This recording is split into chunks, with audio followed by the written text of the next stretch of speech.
중국에서 부동산 성수기로 알려진 국경절 연휴에도 주택 거래가 전년 대비 무려 17%나 하락하면서 이 중국 경제가 장기 침체 국면에 돌입했다, 이런 분석이 나옵니다.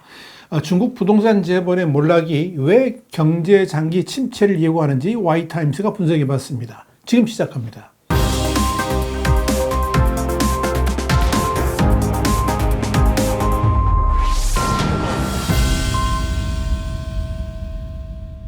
중국 부동산 시장 연구 조사 기관인 증수연구원은 8일 올해 국경절 연휴, 그러니까 9월 29일부터 10월 6일 기간에 35개 주요 도시의 하루 평균 주택 거래 면적은 작년 동기 대비 7%가 줄었고, 또 코로나19 발생 이전인 2019년 같은 기간과 비교했을 때도 24% 감소했다라고 밝혀서 충격을 줬습니다. 앞서서 이 연구원은 지난달 100대 도시의 신규 주택 거래 면적이 전달 대비 10% 이상 증가를 했지만 2019년 같은 달보다는 24%가 줄었다라고 발표한 바 있습니다. 부동산 조사 업체인 주거연구센터 역시 9월 중국 내 중점 도시 20곳의 신축 주택 거래가 71,463건으로 전달 대비 4.5% 늘었지만 작년 동월과 비교하면 14.4% 감소한 것으로 집계가 됐습니다.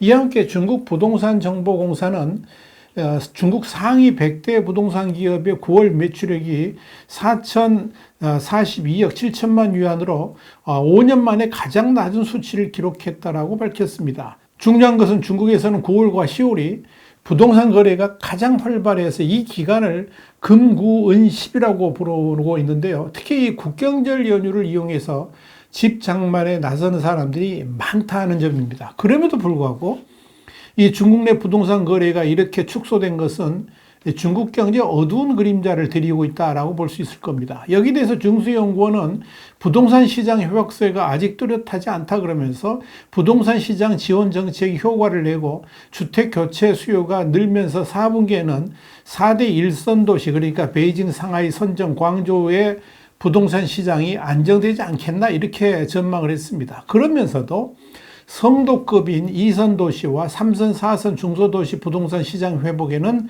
시간이 더 걸릴 것이다, 이렇게 전망했습니다. 그러나 지금의 흐름으로 봤을 때 그런 전망도 지나치게 낙관적인 것이 아닌가 하는 의심을 낳게 만듭니다. 주거연구센터도 새로운 부동산 정책의 동력이 더디게 붙고 시장의 반응이 미지근하다라고 짚었고, 광둥성 주택정책연구센터 류이자 수석연구원도 각종 부양책에도 불구하고 집값이 오르지 않는 데다가 부동산 시장이 불안정해서 관망세가 짙다 그러면서 금리가 더 내리고 추가 부양책이 나올 수 있으니 지금 사면 손해다 하는 그런 심리가 작용하고 있다고 분석을 했습니다.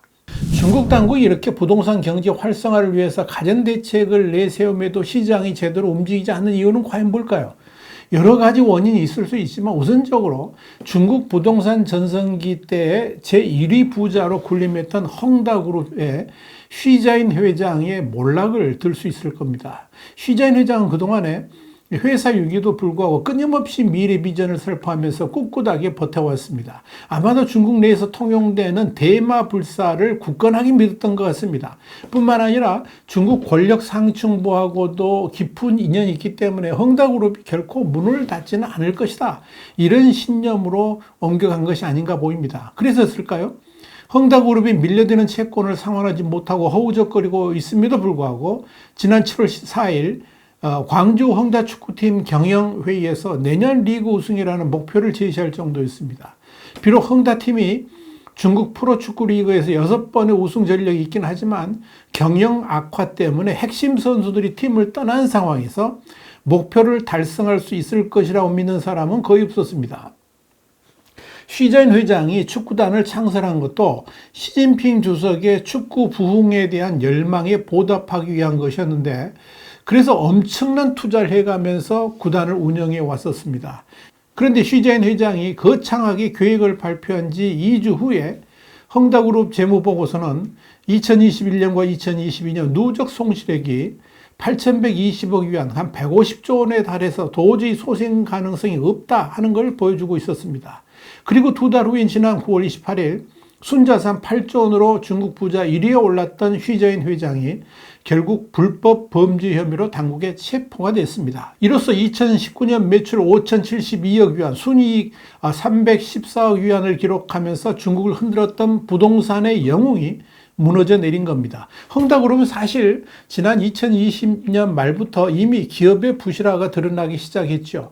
문제는 앞으로의 회사 경영이 원활하지 않을 것을 알면서도 일단 현금을 조달하기 위해서 건설 중인 아파트들을 헐값으로 판매하기 시작을 했고, 일부에서는 허가도 나기도 전에 사전 판매가 이루어졌습니다. 그러나 이런 술수에도 불구하고 2021년 9월 헝다 부동산 건설에 투자금을 공급해왔던 헝다제부가 만기 도래 상품의 원금 지급 연기를 공식화하면서 헝다그룹은 종말을 향해 나아가기 시작했습니다.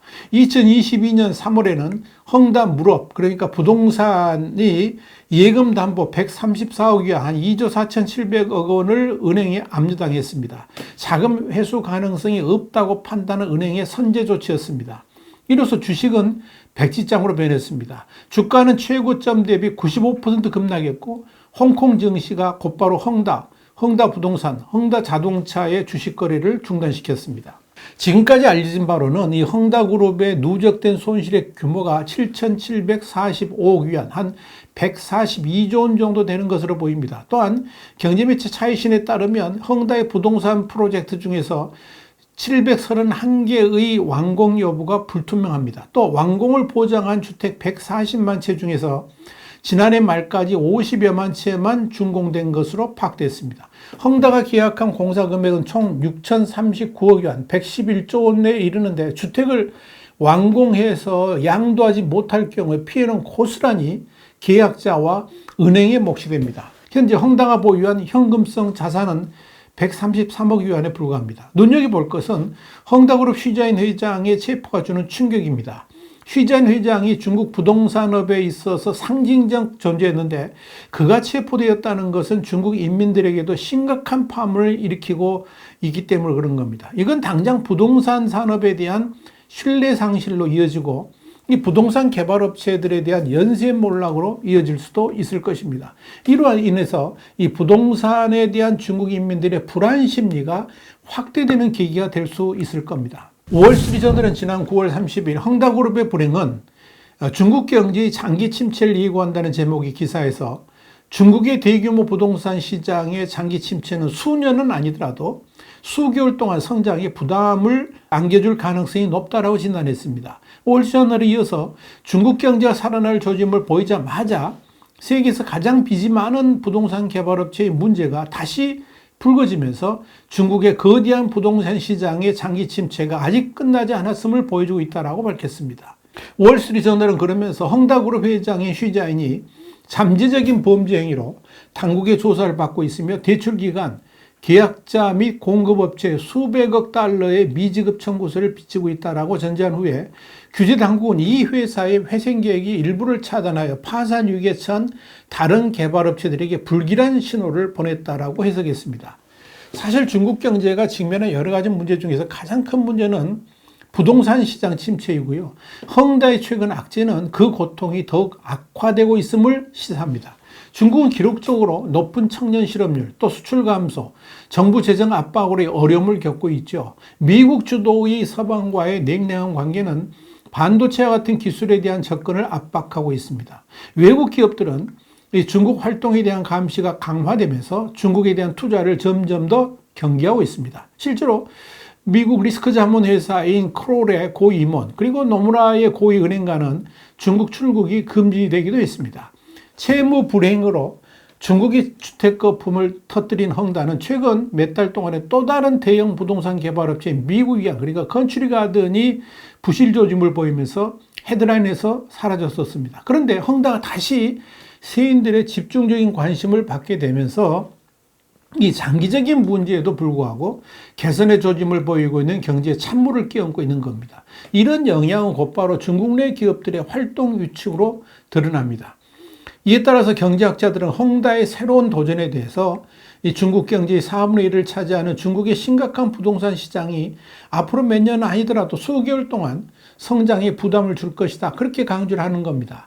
컨설팅 회사인 캐피털 이코노믹스의 중국 경제 책임자인 줄리안 에반스 프리차드는 침체기에서 벗어나서 경제가 성장세로 돌아설 수 있다는 잠정적인 징후가 나타나고 있긴 하지만 민간 개발업체들이 여전히 심각한 어려움에 처해 있다는 점에서 긍정적으로 평가하기에는 아직 이르다라고 말했습니다. 결론적으로 헝다그룹이 중국 경제 전반에 차지하는 비중은 극히 미미할지 모르겠지만 헝다그룹의 사실상의 파산 소식은 소비자 심리를 냉각시키고 동시에 중국 GDP의 20-30%를 차지하는 부동산 시장 전체에 악영향을 미침으로써 결국 중국 경제의 상승세에 재를 뿌리는 역할을 하게 될 것으로 보입니다. 이로써 헝다그룹 시자인 회장의 체포가 중국 경제에 주는 영향이 중국 정부가 생각지도 않았던 방향으로 나아가고 있음을 보여주는 겁니다. 이런 관점에서 지금 중국 경제에 가장 필요한 것은 시진핑 정부에 대한 신뢰 회복이고 또한 경제적 어려움을 투명하게 개선해 나가겠다는 중국 당국의 의지라고 할 수 있을 겁니다. 그러나 그런 기대를 한다는 것 자체가 어불성설이라는 점에서 문제의 심각성이 있습니다. 화이트타임 정세 분석이었습니다. 감사합니다.